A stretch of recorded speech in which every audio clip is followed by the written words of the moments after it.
নমস্কার বন্ধুরা, আশা কিচেন অফিসিয়ালে তোমাদের সবাইকে স্বাগত। আজকে আমার রেসিপি বাটা মাছ। বাটা মাছ আমি রান্না করব। চলো বাটা মাছটা কীভাবে রান্না করব তোমাদের সঙ্গে শেয়ার করব। ভিডিওটা স্কিপ না করে প্রথম থেকে শেষ পর্যন্ত দেখতে থাকো।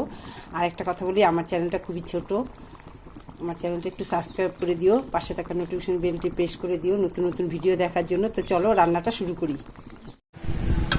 এই হচ্ছে বাটা মাছ, একটা কাটা হচ্ছে। আমি তো নিজে ভিডিও করি আর নিজেই রান্না করি, যার জন্য আমি দেখাতে পারি না কাটাটা। এই যে এইগুলো এখন সব কেটে নিচ্ছি। মাছগুলো খুব ভালো। নুন দিলাম, হলুদ দিলাম, তেল দিচ্ছি। কড়াই গরম হয়ে গেছে।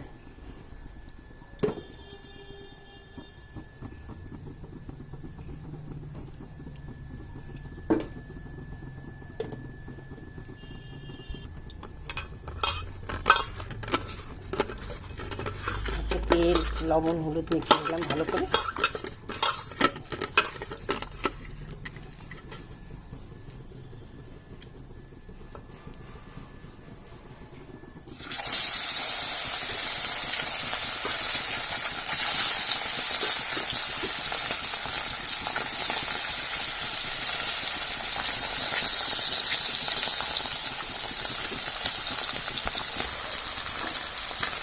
এক পাশ হয়ে গেছে, আরেক পাশ উল্টে দিচ্ছি।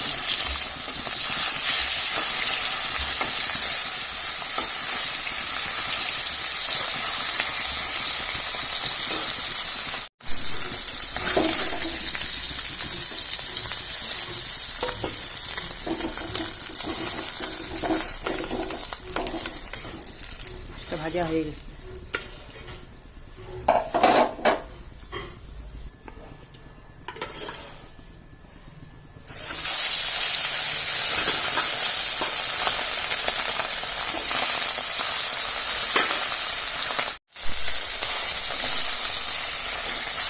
মাছ ভাজা হয়ে গেছে।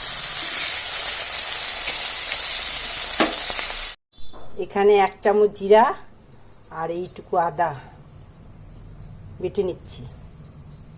এই হচ্ছে আমার ধনেপাতার গাছ। এই গাছ থেকে আমি ধনেপাতা তুললাম। এই যে এই ভেতর থেকে, এই দেখো এখান থেকে, এই যে এই কয়টা তোমাদেরকে দেখিয়ে দিচ্ছি। ওই ধনেপাতা তো নেই, আর গাছটাও এখন রোদ এত শুকিয়ে যাচ্ছে। আর এই দেখো আমার লঙ্কা গাছ, এখান থেকে আমি লঙ্কা তুলবো। এই যে এটা আমার ছাদ বাগানের গাছ। এই যে এই লঙ্কা দিয়ে আর এই ধনেপাতা দিয়ে আমি বাটা মাছ রান্না করব। দেখো লাল লঙ্কা, এই লঙ্কা খুব ঝাল। এটা দিয়েই আমার হয়ে যাবে। 3টা লঙ্কা দিব, এই কাঁচাটা দিব না, আর এই ধনেপাতাটা দিব। আর এখানে আমি 1 চামচ কালো জিরা বেটে নিচ্ছি। আর এখানে তো মাছ ভাজা তেলে আমি ডালের বড়ি ভেজে নিচ্ছি।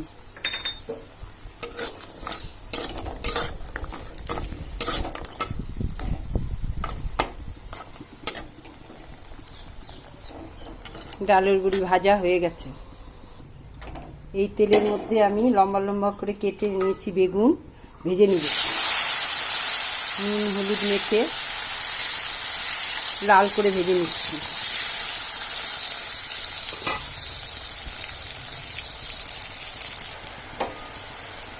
বেগুন ভাজা হয়ে গেছে, বেগুন ভাজাটা তুলে নিচ্ছি।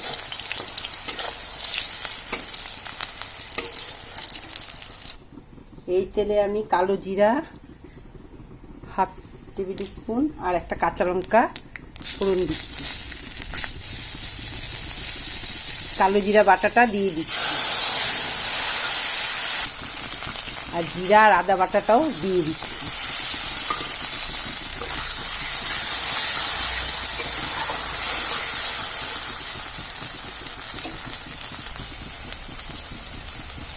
এক টেবিল স্পুন হলুদ দিয়ে দিচ্ছি পরিমাণ মতো।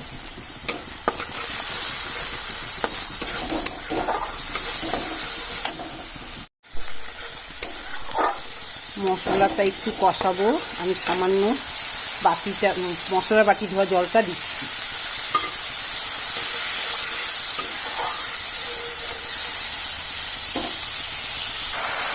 স্বাদ মতো নুনটা দিচ্ছি।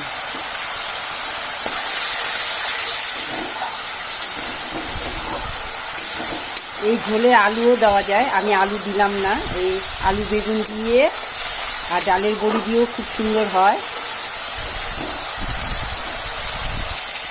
মশলা কষানো হয়ে গেছে, আমি বেগুন ভাজাটা দিয়ে দিলাম।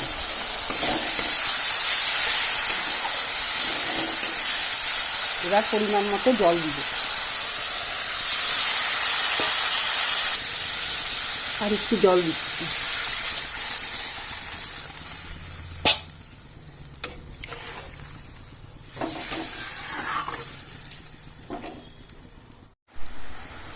ঝোল ফুটে গেছে, ভাজা মাছটা দিয়ে দিচ্ছি।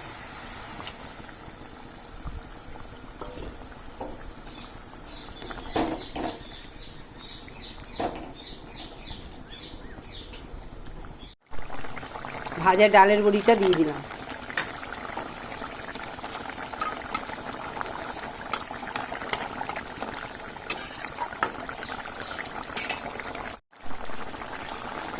পাকা লঙ্কা কেটে দিয়ে দিলাম।